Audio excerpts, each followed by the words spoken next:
Hello and welcome back to another video. And in today's video I'm just going to go through my future plans, my ideas for the farm, whether or not they come through or not. These are my ideas for the farm, and if I owned the farm or I was running the farm, this would be what I'd be aiming to do. But for now it's the old man that's running the farm at the moment until he retires, and then it'll either be handed down to me or the brother. But these are just my plans, my ideas for the farm, and I think we'll get straight into it, just to show you what I would do different on the farm, or what I would change, or just how I would improve, if there's any room for improvement. Well, there's always room for improvement, so I say technically, yeah, what I would improve about the farm and that sort of stuff. Now, some of my ideas that I have in this video that I'm going to mention, the chances of them happening, there's a few of them that are going to happen in the next couple of years. I know that because the old man mentioned it, and we talked through it and all that. And whenever we get enough funds in the farm account, because obviously the farm account is used for buying mail, buying green diesel and oil and stuff for the tractors to maintain them, insuring the tractors, taxing the tractors. The farm account is used for all of that. So whenever we get sufficient funds in the farm account and it won't break the farm account, some of these ideas that I'm going to mention in this video, that are actually my ideas as well, my plans, will actually most likely will be happening in the next coming years. So yeah, anyways, now we'll get straight into it. So first things first, that's on the list is to put a roof on our dung pit. It has been out of action for quite a while, so it'll be nice to make this more legal. There are requirements for dung pits. They have to have some sort of roof over them to keep water away from them, and like a drainage system. So if you have eave gutters running into a pipe that's going somewhere, you know, that it'll be handy as well. So the first thing on the list is to put a roof on the dung pit here. And throughout this video I will put pictures up of showing you just like a visual thing. It's not going to exactly what it's going to look like in real life, but just a visual effect while I'm talking as well of what I'm hoping to do. Now, I don't know 100% the requirements. Do you need to have the wall to meet the top of the roof, or could you have this bit open? Could you have this wall where it is now, exactly how it is now, ending here, and then just have an open face up towards where the roof? Or do you actually need to have it closed off, like with walls and stuff? Because if that's the case, we could put sheeting from the wall, from the top of the wall up to the roof. We could have sheeting. Otherwise, we'll just have like girders, legs coming up out of the wall, going up, yeah, at each corner. You might have 3 on this wall, maybe 3 or 4 girders on that wall, and then another 2 or 3 on the other wall, the opposite side, and just then have your roof then at the top. And then if you do have to have sheeting, we'll put the sheeting up this way on top of the wall, and then up to meet the roof. Now, for collecting water and stuff, if you do have to put a wall to meet the roof, we'll have eave gutters on it. Even if you don't need to have a sheet or some sort of wall to meet the roof, we'd still be doing this plan. Similar to what you'd have maybe on a house and a shed, you'd have eave gutters running on the top of the roof, and then maybe at one of the corners there, most likely that corner there, we'll have a pipe going down, and a pipe going down into the ground, and then another pipe running till we have a water tin over here as well. So just in there where all the sheets are, if you take away all the sheets, there's a water storage facility there. So if we could collect the rainwater with eave gutters and a pipe going down, and then another pipe maybe coming out and into the water storage facility, we'd be able to collect rainwater and all that sort of stuff as well. So, you know, we'd have a roof on the pit to keep water off of it, some sort of lean-to, and we'd be able then to collect the water and store the water in our water storage facility that we already have. So, you know, just to, because there are requirements for the last couple of years for dump pits, and we just, ever since the requirements came in, we stopped using it. And there was always talk, every year there was always talk about putting a roof on the dump pit here, because it's on the farm. We don't have to be travelling then to another pit to be emptying our dung. This one is directly on the farm, it's handy. You don't have to be travelling on the road or anything. So there has been a lot of talk every year about doing something with the dump pit, putting the roof on and making it more legal, making it so that it's meeting the requirements out there for dump pits.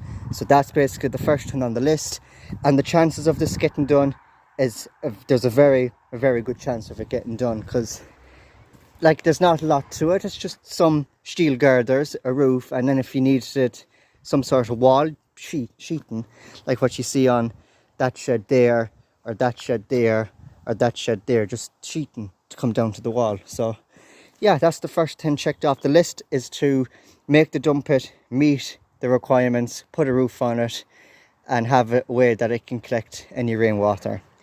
And that's the first thing on the list, and it probably will be done, maybe not this year, but I'll be pushing it to get it done for 2025 or 2026. So fingers crossed it'll be done in the next year or two. Next thing on the list is to maybe get a proper, well, not a proper tractor, we have proper tractors, but to get a tractor or some sort of machine that has front loader capabilities. So either a tractor with a front loader, or a compact wheel loader, just to do like front loader work, because there's a lot of things that we have use on the farm for a front loader. So one thing is, some people might say, why don't you put a front loader on the International here? Me and the Owlman have very similar ideas when it comes to this. We technically don't like putting a front loader on a two-wheel drive tractor, because their front axles aren't as strong and that as a four-wheel drive tractor. So, and me and the Owlman have that sort of idea, which is we don't want to be putting a front loader on a two-wheel drive tractor, because it's the front axle on a two-wheel drive tractor just isn't as strong as the four-wheel drive one. And the uncle has one on his 188, and he's having so much trouble with his power steering, and that's because he has the front loader on the front, and he's just putting a lot of weight on the front. He does have a back weight for the tractor to keep it more level, so that the back of it doesn't tip up when he's doing front loader work. But still, you have to incorporate the weight of the front loader, the weight of the attachment on the front loader, so whether it be a pallet fork, a bucket, a spike, whatever, and then what is going to be on it, whether it be a bale, a pallet fork, a pallet, a mail bin, or what, stuff like that. You have to incorporate all that weight into it. And just a two-wheel drive tractor, and our experience with front loaders on two-wheel drive tractors, we want to stay away from putting a front loader on our International. So the plan is, and this now will be a long-term plan, this will be going maybe a bit down the road, but you never know, it could creep up, it could, but because we use a front loader a lot. We could have a tractor and front loader, or a compact wheel loader for stacking bales when we're bringing in the silage. When we're feeding cows, we'd have something to take the top bales down and put them on the ground, instead of trying to ram into the bottom bale, lifting it up, pulling out and letting the top bale fall down, which obviously still works. It's not as safe, and sometimes our International just isn't able, especially with this year's bales, last year's bales, 2023's bales that came off the silage field, they are awful wet. There'll be a video on them later on in a couple of weeks' time, but they are awful wet, and it's just a lot of messing around trying to back the tractor in to pick up the bale and pull it out. The International just isn't able. So a front loader to spike the top bale and put it down on the ground so that the International then can pick it up and feed the cattle. It'd be a whole lot easier. And also we could use a front loader for our mail bin. What we do here is that when the mail bin is empty, we can lift it by hand and put it up on the trailer there. But when it's full, we do have to put it near the back of the trailer so that we can get at it. When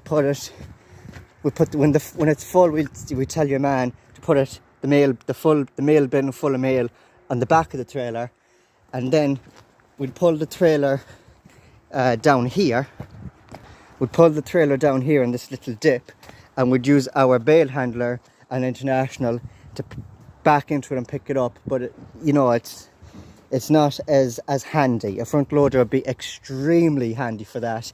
And also, when we want to do that, we have to take off the bale splitter, put on the bale handler, take the mail bin off the trailer and put it back into the shed, and then we have to take off the bale handler and put back on the bale splitter, because obviously bales will have to be putting in at some stage and at some day of the week. So it's just a lot of messing about, taking stuff off tractors and putting them back on and all that. So some sort of front loader would be handy, very handy for us when it comes to that sort of stuff.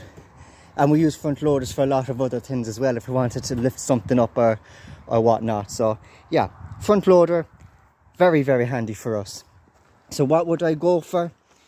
Anything from a compact wheel loader to a small four-wheel drive tractor. Now, we don't want a big monstrosity of a four-wheel drive tractor, because we've no use for a tractor of that nature. So a small four-wheel drive tractor, like you could go for a New Holland T5, or more towards my preference would be a Massey Ferguson 5445, something around that size and around that type of the road. And a load of compact wheel loaders are all modern stuff. They're all new and quite expensive. So the cheaper option would be to go for a four-wheel drive tractor, a small four-wheel drive tractor, and a front loader, because you could get something like that on done deal. Not cheaply, it'll be a couple of €1,000, there's no denying that. But when you come and compare it to a compact wheel loader, it is the cheaper option out there for us. And also, hopefully now this will never happen, and it hasn't really happened that much, but maybe going for a tractor and a front loader, the tractor wise it might be handy, because if the International is ever packed up, we'd have no tractor to put in a bale. So we could use that new tractor, the new four-wheel drive tractor, to put in the bales. Or if the 135 packs up, we won't have anything for the dung, so we could put the International on dung duties while the 135 is off, and then have the four-wheel drive tractor on the International duties, putting in the bales and stuff. So, that having a small four-wheel drive tractor and a front loader, it'll be handy in that case as well. But then, a compact wheel loader would also be very, very sufficient on our farm as well. So that's the second thing on the list. That might be way, way down the road, who knows. But it'd be nice to get, it'd be nice to have. There's always talk in the house of us getting some sort of front loader capabilities on the farm here, and it'll be nice to have a front loader, some sort of front loader capability of our own, rather than us going asking the uncle for his 188 or front loader, or our old contractor for his 6280 and front loader, or someone else. It's, we don't really like hassling people, asking them every time we need a front loader, asking them for them. So it'd be nice to have some sort of front loader capabilities on the farm for ourselves, for our, So yeah, that's the second thing on the list. The next thing on the list is to do it down here, and you'll see now in a minute what I mean. This is going to be my idea. I'll explain what the old man wants to do with this bit down here, But I'll also explain my idea, which is, yeah, you can see the roof is not in the best of shapes. So my idea would be to strip all that roof down, take away all the bad timber that's in it, all the rotten timber beams that's in it, replace them, replace it with new sheeting, and just resheet the shed as it is now, and maybe clean it out a small bit as well, and just use it as extra pens, because it's very mucky there. Very mucky there. Anyways, to use these back as pens and put maybe doors in as well. There used to be wooden doors here. They're gone, they're rotten, they're no more. So maybe another wooden doors as well, or we could maybe make some sort of steel door or something on the lines of that. So yeah, re-roof the shed and bring these pens back into use, because there has been times when we have cows calving and the 2 pens up above are in use, and we'd have to be making makeshift pens up here, which is not ideal. I can show you. You might have seen it in previous videos, I'm not 100% sure, but literally where the International is here and where the 135 is here, there, we would be making makeshift pens out of these. So there was a point one year we had 2 pens. We had a pen where the 135 is and a pen where the International is. 2 makeshift pens out of these, which obviously is not very strong when it comes to cattle and cows and calving and all that, because there is a wrecked one somewhere. It could be dumped, but yeah, there was one of them that just absolutely got annihilated. Now, we don't put cows calving in these pens. Any cow that has calved, any cow that's calving goes into this pen, because we have a camera to keep an eye on them from up in the house. If there's another cow about to calf, we'd move that cow and calf into that pen and put the cow that's about to calf into this one. And then, if by any chance, which has happened, there's another cow calving, we'd have to move that cow into one of the makeshift pens, the cow that was just after calving in there, and the next cow that's going to calf, put that in there. And then there has been a point, as I mentioned, 2 makeshift pens.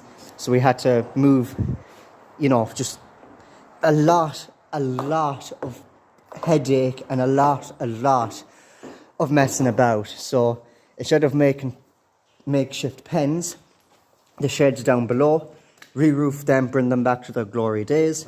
If ever these 2 pens are full and there's a cow due to calf, we could put the cow and calf that's in there, because usually that one would be a bit older, the calf would be a bit older and a bit stronger.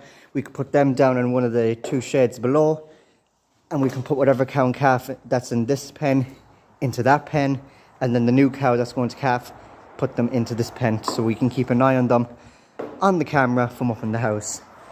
And we can get rid of slobbering here with makeshift pens, because it's just a headache.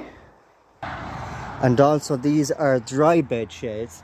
So we have a little section here that we can pile dung in and let it just pile up maybe a small bit, not too big. We could come down with the 135 and the transport box, load it up, and then head up to our new dump pit. Our old dump pit, but it's meeting all the requirements now, because hopefully it will have a roof on it. And then that's another thing. That was just another thing I wanted to mention. Every time we clean out a pen, we don't have to be loading the box, but in the tractor down here and loading the box, we can store it here for a few days and all that. We can even fence it off in some way to stop cows and calves from getting at it. So it'll be quite handy. And also the cows and calves will have access to the outdoors as well, to get them used to the outdoors. So, you know, we could open up the door and let them outside if we wanted to. If not, we can close the doors and keep them curtailed in the pens here. Another thing is waters and drinkers. Currently, any animals that do be down here do be getting their water from a barrel and a hose, which there's a tap over there. Which brings me to my next thing. We do have a water supply here. We do have a water pipe there, so we could connect some sort of pipe and put proper drinkers in here. Put a drinker in this pen for a cow and put a drinkers in this bay for a cow. Put them up along the wall or something, or up at the door, you know, somewhere. Just plant them up. The cow has their permanent fixed water drinker there, and there's no messing about them with filling barrels and all that. The only thing that you'll have to fill barrels for or something is for the silage. We could even make some sort of thing like a silage trough, I'll call it, not for meal, but to put silage in and just keep everything neat and tidy. We could put silage in that as well. But yeah, we have a pipe over there. This is how we fill the barrel here. We have a tap there, and the hose is connected to it, and it's running all the way to the barrel. So every time we have to turn on that to fill the barrel. But if we put fixed permanent water drinkers in there, we could leave that tap on, and if there's ever like a burst pipe somewhere, we have an access to turn off the water and fix the pipe. So we could either have the pipe going underground and up into the drinkers, or we could have it sort of up high along the wall there, so that the cows can't get at it and start chewing it or headbutting it, or any access to the cows that they can damage it. So we have options here. We have options for water drinkers, permanent fixed water drinkers, and we have an option to actually get the water supply to them, just as over there. So yeah, that's the third thing that was on the list, to re-roof the shed and put fixed permanent water drinkers in these two sheds as well. Now this video is getting quite long, but I'll just very quickly run through what the old man's plans were. His plans were to continue from this shed here, from where that roof is, and build it the whole way out to meet the wall. But then you don't have the outdoor situation, which is what I like. If you could have a cow and calf, 2 cows and 2 calves down here, one in each bay, you can either curtail them to stay inside the shed, or you could open the door and let them get used to the outside. That was my idea of just re-roofing this building here, but the old man wanted to re-roof this all the way out and make 4 pens under the roof. But do we need 4 pens? Not really. The most we've ever had was 4 pens in use, the 2 pens up above, and we had to make 2 makeshift pens, as I mentioned, as well. So, you know, if we have those 2 pens up there and those 2 pens here, that's 4 pens for cows and calves, or a sick animal or whatever. We don't need 6 pens. We're never going to use 6 pens. We've never had the need to use 6 pens. So, you know, he wanted to roof it out, continue it from there, and roof it out to the wall and make 4 pens or something like that. But there's no need. There's no need for 6 pens in total. 4 pens is enough. So yeah, that's that. The next thing on the list is, I think it's the 4th thing that's on the list now. This old crush, like before we had this shed here that we're in now, this used to be a crush, and it used to be outdoors, and it was in use years ago. It's not in use anymore because we have a runway crush there, a long one, and we have a small crush up there in between the 2 pens. So this one is not in use anymore. So the plan is clean this whole shed out, to rip out that crush, and then to concrete, like there's concrete here, to continue the concrete all the way up to the wall there of the slatted shed. And you'd have extra storage there for, as you can see, we have the Ford Nan in there. We have timber that needs to be split here. You could put anything in here. It's just an extra bit of storage as well. So that's basically this section finished. Rip out the crush, continue the concrete, and have this as a nice tidy shed as well, and have utilize all the room in the shed, because it's just very mucky ground. Half of the ground is concrete, half of the ground is just muck and stones. Concrete the whole floor, have the whole thing concrete, and have one nice big vehicle storage shed, or some sort of storage shed. Last but not least is to do with the sand. There was also talks about this not too long ago, is to maybe scrape off some of the sand here and then put stones down, basically similar to what I done here, but because it was a big hole that was full of water, I filled it up with stones. But now, as you can see, when we're getting a lot of rain, when we're getting a lot of snow, and when the snow thaws out, it creates water. It's making just a complete muck and mess out of the sand here. So the plan is scrape a small bit of layer off the sand, or maybe we could just pile it up on the sand. We want to keep it somewhat level with everything else here. So maybe we could throw a thin layer of stone over the sand, or scrape with a digger a very small thin layer of sand away, and then put stone over it. And that plan was brought up not too long ago by the old man, and we discussed it. So, you know, that mightn't be too far away in the pipeline either. Now, the next thing is one of my ideas, my plans, original idea, is where the rotten hay bales are here, to get rid of them and just to put a nice new shed there. The most handy shed to build is an open-faced shed, similar to like this, just a roof for your walls, and it's just opened. But then the only worry is the main road that we live on is just there. You might have seen a truck there pass. You can see cars passing and lorries passing, and during the winter months when all the leaves are off the trees, it's very visible. So if we're going to store in valuables in the shed, it could be easily spotted from the road. So it'll be, if in this case, it'll be an enclosed shed, a shed with a door. So, or doors, multiple doors, sliding doors, or doors that open like a flap or something like that, just to store the likes of the topper in there, the bale handlers, the cattle trailers, that green trailer. We have a lot, like when I mentioned this shed here, about that, you could store a small bit in there. But we also have our big storage shed here, which is it's a mess. It just needs to have one big good clean out, and whatever we can fit in the shed, we fit into it. Like the topper could go in there. You can see the mucks, the bag manure spreader is there, the hay bob is there. We have our manure spreader down below. We have the 850 there. We have our Project 135 there. There's a lot of things that we could fit into here if we could clear it all out and just utilize the space that's in the shed properly. And then we could have another storage shed down below where we could store the likes of the mower, the cattle trailer, the trailers.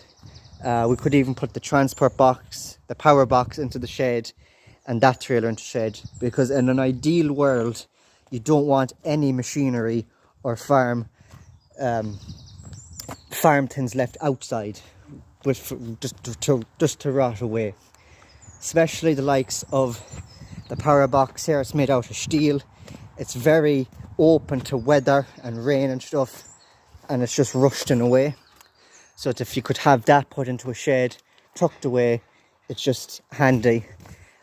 If we tidy out this place and utilise as much space as possible in that shed, and utilise as much space up in the other shed as well, where I mentioned about the crush and the concrete the rest of the floor, we mightn't even need the shed when we have that finished and that tidied. We mightn't even need a shed here, but we do have a lot of stuff. Would we be able to fit all the trailers and power boxes, bale handlers and toppers and mowers and bale splitters that we have all in here or the other shed? Or do we need maybe just a small shed here just to store whatever into it? It'll be handy to have. And these calf slat mats here, instead of having them under a ditch, have them in a shed. You can see that's for the calves to lie on. So, you know, just there's a lot of things that just should be stored in a shed, but we just don't have enough room.